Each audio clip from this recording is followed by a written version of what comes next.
All right, ಈಗಷ್ಟೇ wrap up ಮಾಡ್ತಾ ಇದ್ದೀನಿ. ಮತ್ತೆ ಯಾರಾದರೂ ಈ ಕ್ಷಣದಲ್ಲಿ ನಮ್ಮ ಸುದ್ದಿಯ ಜೊತೆ ಸೇರಿಕೊಂಡಿದ್ದರೆ, ಸುಪ್ರೀಂ ಕೋರ್ಟ್ನ ದ್ವಿಸದಸ್ಯ ಪೀಠ ಶಶಿಕಲಾ ನಟರಾಜನ್ ಅವರನ್ನ ಭ್ರಷ್ಟಾಚಾರ ನಿಗ್ರಹ ಕಾಯ್ದೆಯ ಅನ್ವಯ 4 ವರ್ಷ ಜೈಲು, 10 ಕೋಟಿ ರೂಪಾಯಿ ದಂಡವನ್ನು ವಿಧಿಸಿ ಶಿಕ್ಷೆಯನ್ನು ದಯಪಾಲಿಸಿದೆ. ಅವರ ಜೊತೆ ಇಳವರಸಿ ಹಾಗೂ ಸುಧಾಕರನ್ ಅವರಿಗೂ ಶಿಕ್ಷೆಯನ್ನು ನೀಡಲಾಗಿದೆ.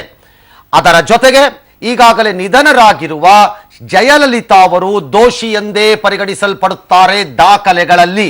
ಆದರೆ ಅವರಿಗೆ ನೀಡಬೇಕಾದ ಶಿಕ್ಷೆ ಜಾರಿಗೊಳಿಸಲು ಸಾಧ್ಯವಿಲ್ಲ. ಕಾರಣಗಳೆಲ್ಲರಿಗೂ ಗೊತ್ತು. ಈ ಪ್ರಕಾರವಾಗಿ ಈಗ ಶಶಿಕಲಾ ಹಾಗೂ ಇನ್ನಿತರ ಆರೋಪಿಗಳು ಬೆಂಗಳೂರಿನ ವಿಶೇಷ ನ್ಯಾಯಾಲಯಕ್ಕೆ ಬಂದು ಶರಣಾಗಬೇಕು. ಈ ಶರಣಾಗತಿಯ ನಂತರ ಅವರನ್ನು ಬಂಧಿಸಿ ಬೆಂಗಳೂರಿನ ಪರಪ್ಪನ ಅಗ್ರಹಾರದ ಕಾರಾಗೃಹಕ್ಕೆ ರವಾನಿಸಲಾಗುವುದು. ಅಲ್ಲಿಯವರೆಗೆ 10 ಕೋಟಿ ರೂಪಾಯಿ ಕಟ್ಟಬೇಕು. ಕಟ್ಟದಿದ್ದರೆ ಜೈಲು ಶಿಕ್ಷೆ ಹೆಚ್ಚುವರಿ ಆಗುತ್ತದೆ.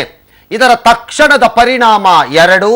ನಂಬರ್ 1, ಶಶಿಕಲಾ ನಟರಾಜನ್ ತಮಿಳುನಾಡಿನ ಮುಖ್ಯಮಂತ್ರಿ ಆಗುವಂತಿಲ್ಲ ಕಾನೂನಿನ ಪ್ರಕಾರ. ನಂಬರ್ 2, ಶಶಿಕಲಾ ನಟರಾಜನ್ ಅವರು ಮುಂದೇನಾದರೂ ಆಗಬೇಕು ಎಂದು ಬಯಸಿದರು 4 ವರ್ಷಗಳ ಶಿಕ್ಷೆಯ ಪೂರೈಸಿದ ನಂತರ, ಪೂರೈಸಿದ ದಿನಾಂಕದಿಂದ 6 ವರ್ಷಗಳ ಕಾಲ ಯಾವುದೇ ಚುನಾವಣೆಗಳಲ್ಲಿ ಸ್ಪರ್ಧೆ ಮಾಡುವಂತಿಲ್ಲ. ಅಂದರೆ ಎಫೆಕ್ಟಿವ್ಲಿ ಒಟ್ಟಾರೆ ಸಮಗ್ರವಾಗಿ 10 ವರ್ಷಗಳ ಕಾಲ ಆಕೆ ಯಾವುದೇ ಆಕ್ಟಿವ್ ಪಾಲಿಟಿಕ್ಸ್ನಲ್ಲಿ ಇರಲು ಸಾಧ್ಯವಿಲ್ಲ. ಈಗಷ್ಟೇ ಬರುತ್ತಿರುವ ಮಾಹಿತಿ, ಸುಪ್ರೀಂ ಕೋರ್ಟಿನ ದ್ವಿಸದಸ್ಯ ಪೀಠ ಈ ಪ್ರಕರಣ ನಡೆದದ್ದು ಹೀಗೆ. ಪ್ರಕರಣ ಮೊದಲು ಪ್ರಿವೆನ್ಷನ್ ಆಫ್ ಕರಪ್ಷನ್ ಆಕ್ಟ್, ಭ್ರಷ್ಟಾಚಾರ ನಿಗ್ರಹ ಕಾಯ್ದೆಯಡಿ ದಾಖಲಾಯಿತು ತಮಿಳುನಾಡಿನಲ್ಲಿ. ಆದರೆ ಡಿಎಂಕೆಯ ಸದಸ್ಯರೊಬ್ಬರ ಅಪ್ಲಿಕೇಶನ್ ಅರ್ಜಿಯ ಪರಿಣಾಮವಾಗಿ ತಮಿಳುನಾಡಿನಲ್ಲಿ ಇದಕ್ಕೆ ನ್ಯಾಯಸಮ್ಮತವಾದ ಸ್ಥಿತಿ ಇಲ್ಲ. ಯಾಕಂದ್ರೆ ಸಾಕ್ಷಿಗಳನ್ನು ಹೆದರಿಸಲಾಗತ್ತೆ.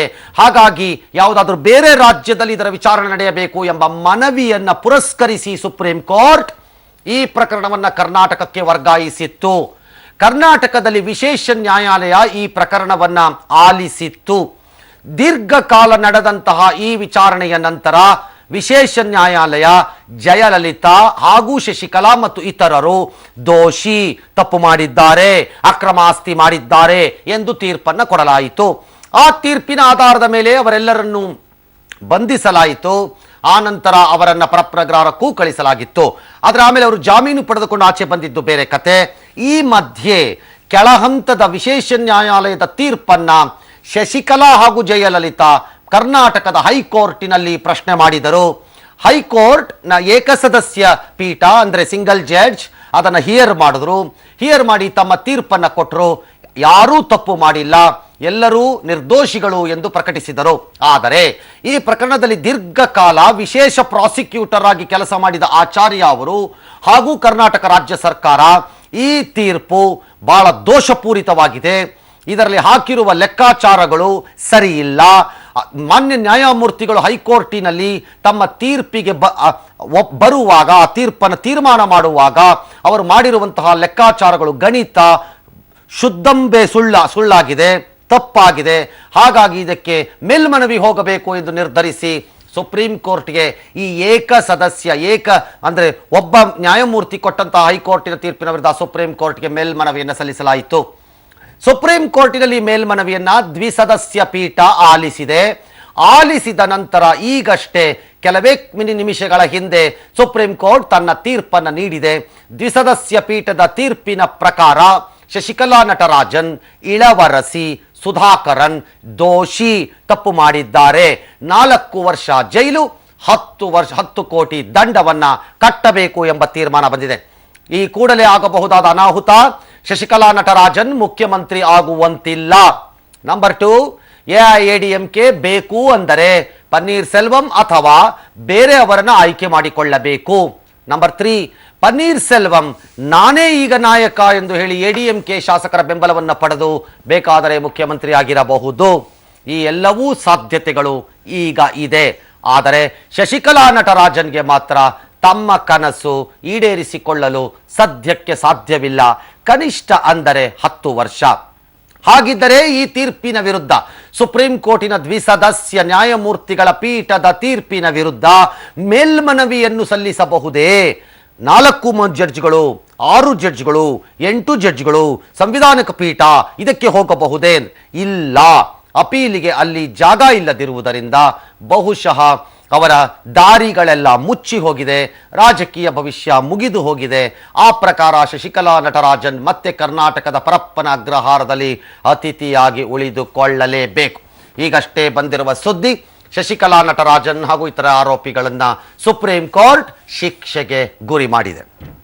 V.K. Sasikala, V.N. Sudhakaran and Ilavarasi, who were guilty of disproportionate assets, and the complaint was made by Subramanian Swamy, and judiciary had a very tough time with these master criminals, and it had taken 19 years to come to this day when the corruption in this country will be rooted out by the order of the Supreme Court. The Supreme Court, by affirming the order of Michael Kunha, has established that corruption will not be accepted in this country, and Michael Kunha had made a very historic judgment, and Supreme Court had accepted the judgment and set aside the Karnataka High Court judgment, and today is a great day against corruption. It's a good day for Tamil Nadu. Good day for Tamil Nadu, and all things will follow, and the A1 to A4, A1 Selvi J. Jayalalitha had died in December 5th, 2016, and owing to her death, the SLP against J. Jayalalitha's acquittal has abated. However, the SLPs against A2 to A4 have been accepted, and the Karnataka government's appeal in the Supreme Court has been accepted, and there has been a confirmation of Michael Kunha's order. Thank you.